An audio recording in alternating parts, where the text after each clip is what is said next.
Good morning all. आज हम एक और नई सीरीज लेके आए हैं अपनी यूट्यूब क्लासेस सामविका नर्सिंग क्लासेस के ऊपर। आज हम जीएनएम सेकेंड ईयर और एएनएम फर्स्ट ईयर के अंदर आने वाला सब्जेक्ट मेडिकल सर्जिकल नर्सिंग, जो बहुत ही इंपॉर्टेंट सब्जेक्ट है आपके आने वाले फ्यूचर के लिए, इनफैक्ट आपके आने वाले एग्जाम के लिए। और आप जब तक नर्सिंग फील्ड में रहोगे ना, ये सब्जेक्ट आपका कभी पीछा नहीं छोड़ेगा। क्यों? क्योंकि जितनी भी डिजीज है, जितनी भी सर्जिकल कंडीशन है, वो सारी की सारी इसी सब्जेक्ट के अंदर आती है। तो ये जो सीरीज है ना, मैंने जब इससे पहले जो सीरीज बनाई थी मिडवाइफरी के ऊपर, तो मिडवाइफरी के अंदर मैंने देखा कि बच्चे जो है उसको अच्छा रेस्पॉन्स दे रहे हैं। तो मैंने सोचा कि अगर उसके अंदर रेस्पॉन्स है, मतलब बच्चे को नीड है कि वो और अच्छी वीडियो देखे हिंदी के अंदर, तो फिर मैंने वो डिसाइड करके मैंने एक और जो सब्जेक्ट है वो हिंदी के अंदर दिया है। और मैंने इसके अंदर कोशिश करी है कि जो ज्यादा से ज्यादा जो टर्म्स है ना वो हिंदी के अंदर रहे, क्योंकि मेडिकल सर्जिकल एक ऐसा सब्जेक्ट है जिसके अंदर काफी सारी चीजें एज इट इज हिंदी और इंग्लिश दोनों में सेम है। बट मैंने कोशिश करी है कि मैं आपको उसको हिंदी लैंग्वेज में अच्छे से प्रोवाइड करवा सकूं। तो अपना जो पहला जो चैप्टर है ना मेडिकल सर्जिकल के अंदर, वो सबसे इंपॉर्टेंट चैप्टर है। वो है अपने पास के अंदर नर्वस सिस्टम। Nervous system. और मैं आपको 110% मैं आपको कह रहा हूं, इसका क्वेश्चन आएगा ही आएगा एग्जाम के अंदर। जो नर्वस सिस्टम है ना, वो इतना इंपॉर्टेंट है, इतना इंपॉर्टेंट है, आप इस चैप्टर से कभी भी पीछा नहीं छुड़ा सकते। अगर आपके एग्जाम में आना ही आना है क्वेश्चन, 99.99% चांस है कि नर्वस सिस्टम से क्वेश्चन आएगा ही आएगा एग्जाम में। फॉर एग्जाम्पल, अगर नहीं आया प्रैक्टिकल के अंदर पूछ लेंगे, प्रैक्टिकल में नहीं आया पेशेंट देखने को मिल जाएगा। तो ये चैप्टर ऐसा है जो आपको आना ही चाहिए। ठीक है, तो अपन इसके अंदर जो जो एकदम बेसिक से स्टार्ट करेंगे, बेसिक डिजीज से कॉम्प्लिकेटेड डिजीज की तरफ अपन जाएंगे। तो अपना जो इस क्लास का जो मेन मोटिव रहेगा ना, वो रहेगा सिंपल टू कॉम्प्लेक्स, सरल से जटिल की ओर। तो सबसे पहला अपने पास के अंदर जो टॉपिक आता है वो आता है सिर दर्द, हेडक। बहुत मोस्ट कॉमन टॉपिक है ये। आजकल काफी जो टीनेज है उनमें देखने को मिल रहा है, अडल्ट में देखने को मिल रहा है, ओल्ड पेशेंट में देखने को मिल रहा है। मतलब हर जनरेशन, हर एक एज ग्रुप को अफेक्ट कर रहा है सिर दर्द, हेडक। तो सबसे पहले अपन पढ़ते हैं इसकी डेफिनेशन के परिभाषा क्या होती है। तो इसके अंदर आता है सबसे पहले, सिर या गर्दन के ऊपरी भाग में होने वाला दर्द क्या कहलाता है? सिर दर्द कहलाता है। ठीक है, सिर है ना, ये आगे अपनी नेक, यहां पर नेक प्रोफाइल है, नेक प्रोफाइल के ऊपर पूरा स्कल है अपना। तो स्कल के अंदर साथ में क्रेनियम, साथ में ब्रेन। ठीक है, तो सिर या गर्दन के ऊपर वाले हिस्से में होने वाला दर्द क्या कहलाता है? सिर दर्द कहलाता है। ठीक है, और इसका जो टाइम ड्यूरेशन रहता है ना, सिर दर्द कुछ समय से लेकर कुछ दिनों तक चल सकता है। ठीक है, तो जो सिर दर्द होता है ना, ये कैसा होता है? ये माइल्ड टू मॉडरेट फेज में जाता है। ठीक है, माइल्ड टू मॉडरेट। ठीक है, और आप इसको ऐसे भी कह सकते हो, इसके अंदर एक्यूट पेन भी होता है और फिर ये क्रॉनिक भी बन सकता है। ठीक है, तो कैसे क्या? ये दर्द कुछ समय से लेकर कुछ दिनों तक चल सकता है, उसको अपन बोलते हैं सिर दर्द। ठीक है, अब अपन बात करते हैं टाइप्स ऑफ हेडक की, कि जो टाइप्स होते हैं ना अपने पास के अंदर सिर दर्द के, वो कौन से होते हैं। तो अगर अपन देखना चाहे ना, तो जो हेडक होता है ना, वो वेरियस कंडीशन के अंदर डिवाइडेड होता है। बट अपन को किस लेवल तक पढ़ना है? अपन को जीएनएम लेवल तक पढ़ना है, एएनएम उसके अंदर इंक्लूड हो जाती है। तो जीएनएम लेवल तक अपन, और इवन बीएससी लेवल के अंदर भी अपन यही पढ़ते हैं, क्योंकि हेडक जो है वो बहुत वास्ट टॉपिक है। आप जितना पढ़ो उतना कम है उसके अंदर। तो अपन इसके अंदर जो मेन जो इसके जो टाइप्स है, जो प्रकार है ना, अपन वही पढ़ेंगे। तो सबसे पहला जो अपने पास के अंदर टाइप आता ना, वो आता है अपने पास के अंदर सिर दर्द का पहला टाइप है तनाव सिर दर्द, जिसको अपन बोलते हैं टेंशन हेडक। और इसका एक और नाम होता है स्ट्रेस हेडक। ठीक है, तनाव सिर दर्द होता है, टेंशन हेडक होता है और स्ट्रेस सिर दर्द होता है। ठीक है, जैसा कि इसका नाम है ना, उसके अंदर ही पता लग रहा है कि जो ये जो मेन जो इसके पीछे का जो रीजन होगा ना, जो इसका कॉज होगा, वो होगा स्ट्रेस। ठीक है, पेशेंट को जितना तनाव आएगा या जितना वो स्ट्रेस लेगा, इंग्लिश में बोले तो स्ट्रेस लेगा, हिंदी में बोले तो तनाव, उतना ही उसको क्या होता जाएगा, हेडेक धीरे धीरे माइल्ड से मॉडरेट, ठीक है, मतलब मॉडरेट फिर जाएगा सीवियर। तो तीन कंडीशन जा सकती है। वो कैसे जाएगा कि यार थोड़ा हेडेक हो रहा है, यार बहुत ज्यादा हेडेक हो रहा है, यार मेरे से तो सहन नहीं हो रहा, मेरे इतना ज्यादा हेडेक हो रहा है, तो तीन वर्ड्स वो कैरी करेगा। तो जो एक इसके पीछे मैं आपको एक छोटा सा बात बताना चाहूंगा, जो स्ट्रेस हेडेक है ना, ये मोस्ट कॉमन है। ठीक है, मोस्ट कॉमन हेडेक कौन सा होता है? मोस्ट कॉमन हेडेक होता है अपने पास के अंदर स्ट्रेस हेडेक। 90% पीपल के अंदर स्ट्रेस हेडेक देखने को मिलता है। और मेरे को ये कहते हुए अच्छा नहीं लग रहा, बट आजकल के जो जनरेशन है वो हर चीज का स्ट्रेस लेती है। ठीक है, जैसे कि फॉर एग्जांपल जब मैं कॉलेज के अंदर था, जब मैं कॉलेज के अंदर टीचर था, तो वहां पर बच्चों को कहते थे ना कि आपको कल ये चैप्टर याद करके आना है। कैसे होगा सर? कैसे क्या होगा? पढ़ना है, वैसे होगा। ठीक है, उनको बोल देते ना कि आपका कल टेस्ट ले लेगा, नहीं सर कल कैसे ले लोगे? अरे जब आप पूरे इतने टाइम से मेहनत कर रहे हो तो टेस्ट देने में क्या जाता है? लेकिन नहीं, वो क्या करेंगे, उसके पीछे का जो गुड एस्पेक्ट है वो नहीं देखेंगे, उसके पीछे के बैड एस्पेक्ट देखेंगे। नंबर कम आ गए तो क्या होगा? क्या होगा? नंबर कम आ गए तो आ गए। नंबर कम आने से क्या होता? कुछ नहीं होता। नंबर कम आने से आप अगली बार गेन कर लेना।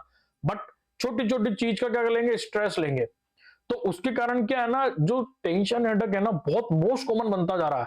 हर चीज को सोचते रहना। और इसके पीछे एक और जो रीजन है ना, वो अपन स्टार मार्क करके करेंगे रीजन, उसका नाम होता है ओवर थिंकिंग। ठीक है, ये तो पता नहीं आजकल के लोग क्या करते हैं, ऐसा कर लेंगे, हम ऐसा कर देंगे, हम वैसा कर देंगे, करेंगे कुछ नहीं, बस कर देंगे। कब करोगे? तो क्या होता है, जैसे ही आपके वर्ड्स आपके एक्शन से मैच नहीं होते ना, दोनों, मान लो आपके वर्ड्स तो इधर जा रहे हैं, आपका एक्शन इधर जा रहा है, दोनों ऑपोजिट में जा रहे हैं, तो दूर होते जा रहे हैं। तो जब ये दोनों दूर जो जाएंगे तो आपको क्या आएगा? स्ट्रेस। तो उसके पीछे एक जो सबसे बड़ा जो रीजन रहता है ना स्ट्रेस हेडेक का, वो रहता है ओवर थिंकिंग। ठीक है, तो इसके अंदर क्या होता है, सबसे सामान्य प्रकार होता है ये हेडेक का। ठीक है, most common cause of tension या फिर हेडेक जो सबसे ज्यादा देखने को मिल रहा है, कौन सा होता है? स्ट्रेस हेडेक होता है, या फिर टेंशन हेडेक होता है, या फिर तनाव सिर दर्द होता है। ठीक है, इस प्रकार का जो सिर दर्द होता है ना, इसके अंदर कैसा पेन होता है? इसके अंदर मसल कंस्ट्रक्शन हेडेक होता है। ठीक है, और इसको मसल कॉन्स्ट्रक्शन हेडेक भी कहते हैं। मसल कॉन्ट्रैक्शन हेडेक का मतलब क्या होगा? इसके अंदर जो आपके ब्रेन की जो मसल्स है ना, या आपके फेस की, या फिर आपके यहाँ पर जो क्रेनियल के जो मसल्स है, ये है ना, ऐसा लगेगा खींच रहे हैं। स्ट्रेस, स्ट्रेस का मतलब क्या होता है? किसी चीज को खींचना, वही तो होता है स्ट्रेस। तो स्ट्रेस आएगा आपकी मसल्स के अंदर, उसके कारण क्या होगा? हेडेक होगा। ठीक है, इस सिर, ठीक है, इसमें सिर दर्द के साथ सिर के एक भाग में खिंचाव महसूस होता है। और वो खिंचाव क्यों महसूस होता है? क्योंकि मसल क्या हो रही है? आपकी खिंच रही है। ठीक है, तो आपको ये जो डायग्राम दिख रहा होगा ये वाला, तो इसके अंदर क्या होता है, जो जो पेन होता है ना, वो फ्रंटल बोन, ठीक है, मतलब आपका जो फोरहेड है, यहां से स्टार्ट होता है, पूरा टेम्पोरल रीजन क्रॉस करता है।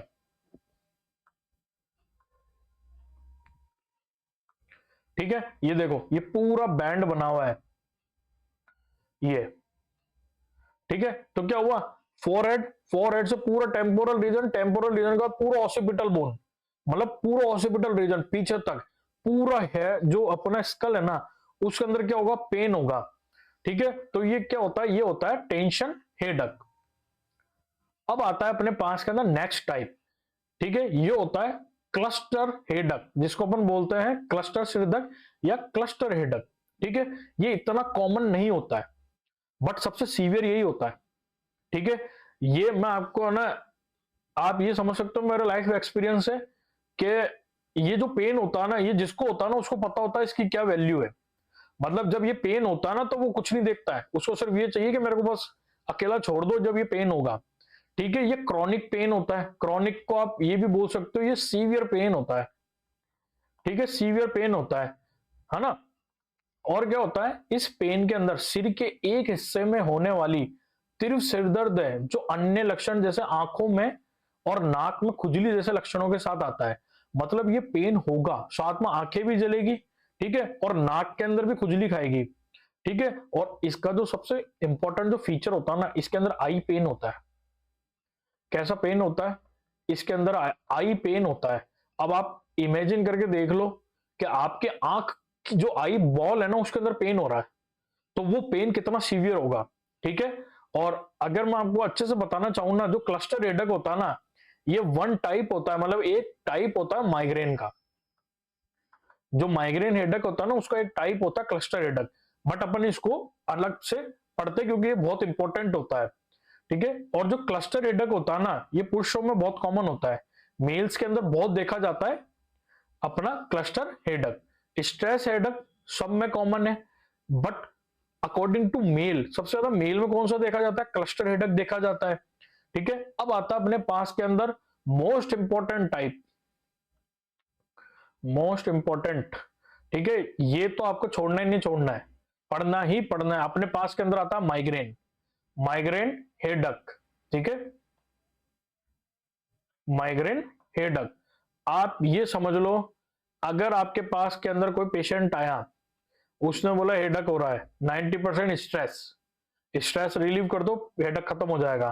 10% माइग्रेन, ये मान लो दो चार, मतलब सिर्फ 0.234% होंगे 10% माइग्रेन। क्योंकि माइग्रेन जो होता है ना, अगर अपन माइग्रेन को बहुत अच्छे से पढ़ते हैं ना, ठीक है, तो माइग्रेन के अंदर खुद के अंदर 26 टाइप्स होते हैं, ठीक है। 26 टाइप का माइग्रेन होता है, ठीक है। और जो 22 जो टाइप होता है ना, वो होता है क्लस्टर हेडेक। तो आप खुद सोच लो, 22 टाइप के ऊपर आ रहा है क्लस्टर, तो जो 23, 24, 5, 6 ये जो बचे हुए हैं ना, ये बहुत सीवियर होते हैं। तो 26 टाइप का तो केवल माइग्रेन माइग्रेन होता है, उसके अंदर का एक पार्ट होता है क्लस्टर।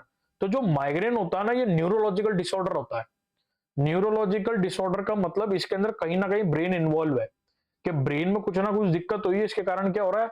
माइग्रेन हो रहा है, ठीक है। इसके जो प्रमुख लक्षण, मतलब जो मेन साइन एंड सिम्टम होता है ना, वो होते हैं मध्यम से तीव्र श्रेणी का पेन, ठीक है। मध्यम से तीव्र श्रेणी का पेन मतलब इसके अंदर क्या होगा? पेशेंट जो इससे सफर करता है ना, पेशेंट, वो क्या करेगा? वो जब उसको माइंड में होगा ना, तो कहेगा यार ऐसा लग रहा है जैसे मेरी तबीयत खराब हो गई यार। फिर थोड़ी देर बाद बोलेगा यार मेरी तो सही में तबीयत खराब लग रही है। और जैसे ही उसको सीवियर पेन होगा ना, वो एक ही चीज बोलेगा कि लाइट बंद कर दो, आवाज नहीं आनी चाहिए, और मेरे को अकेला छोड़ दो। ये इसके क्लासिकल सिम्टम्स होते हैं माइग्रेन के, ठीक है। माइग्रेन के अंदर अपन को क्या देखने को मिलता है? सबसे पहले तो फोटोफोबिया देखने को मिलता है। फोटोफोबिया, फोटोफोबिया, ठीक है, मतलब तेज रोशनी से उसको चिढ़ हो जाएगी। आप ये मान लो, अगर माइग्रेन का पेशेंट है, उसको माइग्रेन पेन हो रहा है, आप उसके सामने तेज रोशनी कर दो, सच कह रहा हूं, इसका ये मतलब होता है कि बंदे का पूरा घाव हो रखा है पैरों में, और आपने नमक डाल दिया। अब आप इमेजिन करके देखो कि बंदे के पूरे पैर छिले हुए, आपने नमक डाल दिया, क्या स्थिति होगी? सेम वही कंडीशन होती है जब माइग्रेन के पेशेंट के सामने कोई लाइट जला देता है, ठीक है। दूसरा आता है इसके अंदर फोनोफोबिया।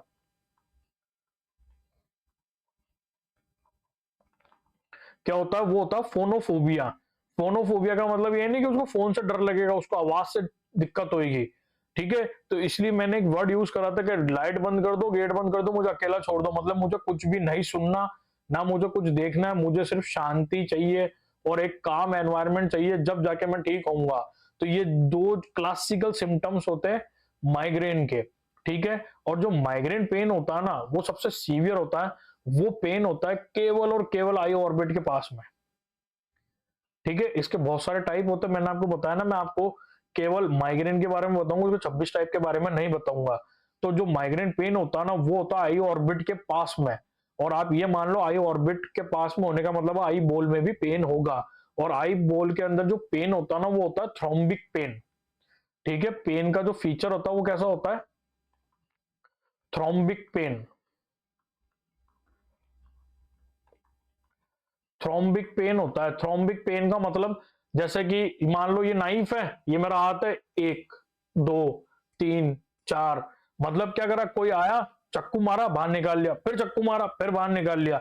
मतलब एक पेन होगा 1 सेकंड का इंटरवल, फिर पेन, फिर 1 सेकंड। अब आप सोच लो स्पास्मोडिक पेन है, वो बार बार आ रहा, बार बार जा रहा, बार बार आ रहा, बार बार जा रहा है, तो पेशेंट की क्या कंडीशन होती है उस पेन के अंदर। तो माइग्रेन जो होता है ना, कॉमनली जब हम माइग्रेन पढ़ते हैं ना, तो माइग्रेन होता है दो टाइप का, माइग्रेन विथ ऑरा, ठीक है, दूसरा होता है migraine without aura.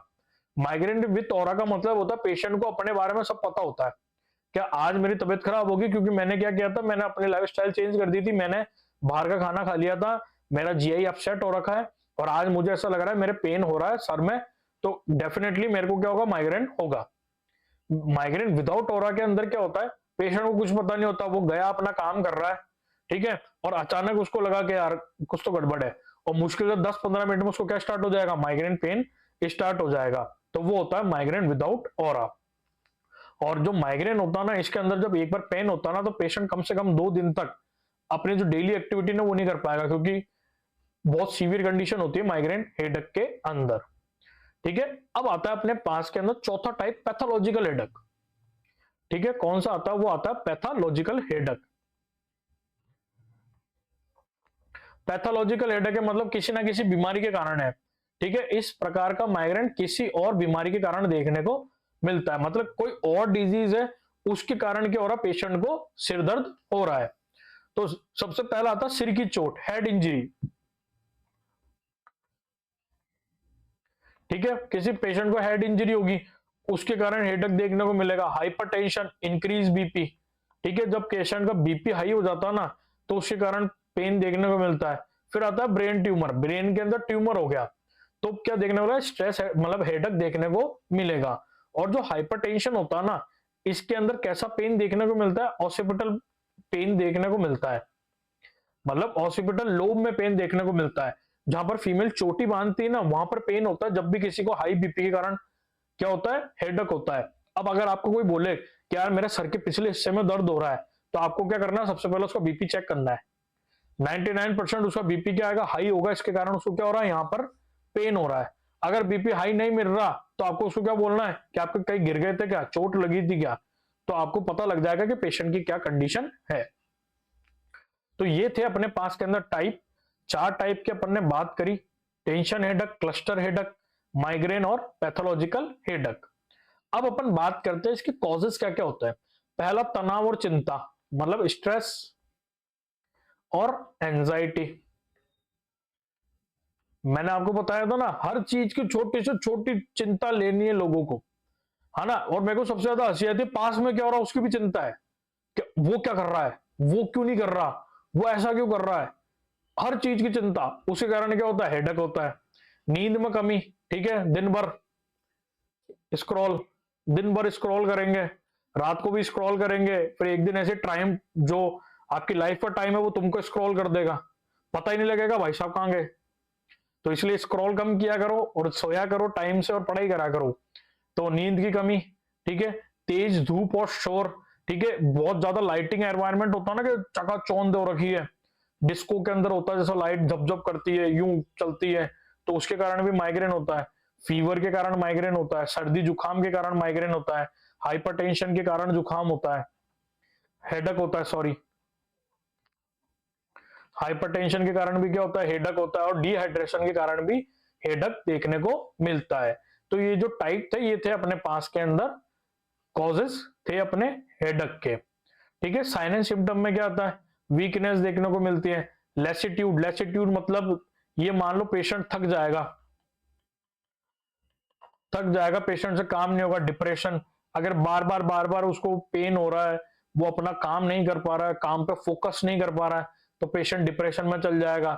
Head pen तो होना ही है, हेड में पेन होगा, और जब सीवियर कंडीशन होती है तो वॉमिटिंग भी देखने को मिलती है। इसके बाद में आता है अपने पास के अंदर डायग्नोसिस। डायग्नोसिस बहुत इंपॉर्टेंट है इसका, ठीक है। सबसे पहला आता है हिस्ट्री टेकिंग,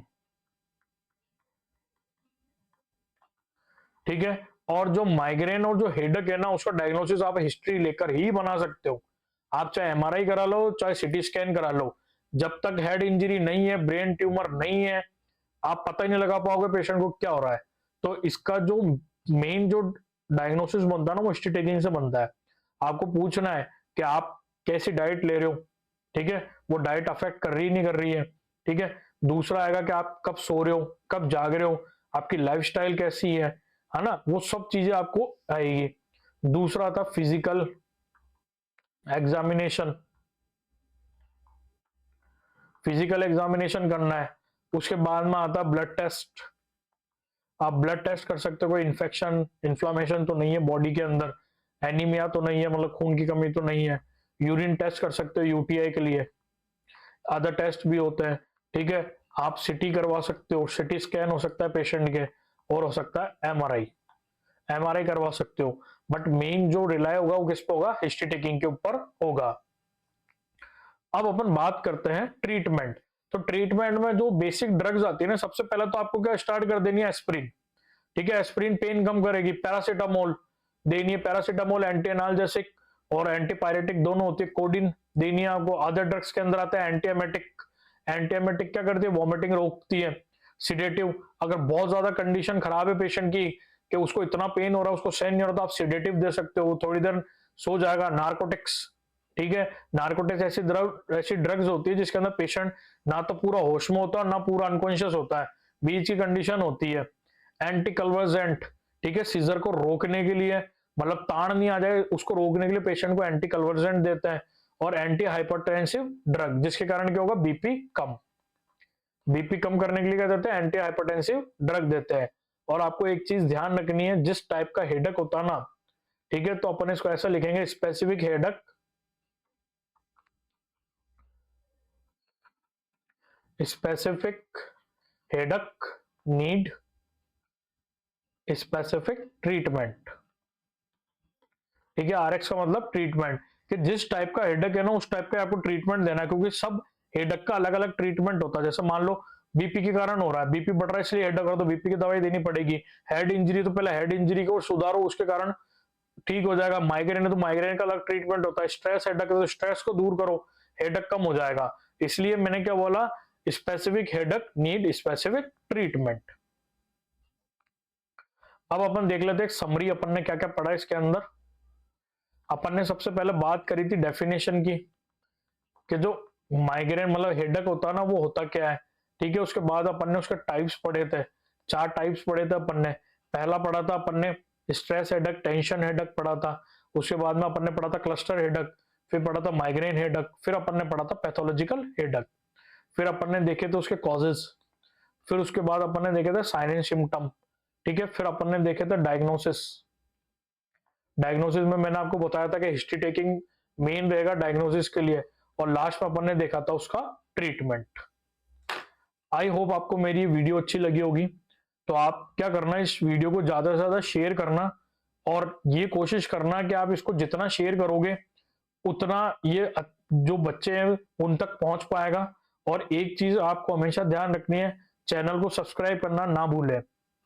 आई होप आपको मेरी वीडियो अच्छी लगी होगी। Thank you.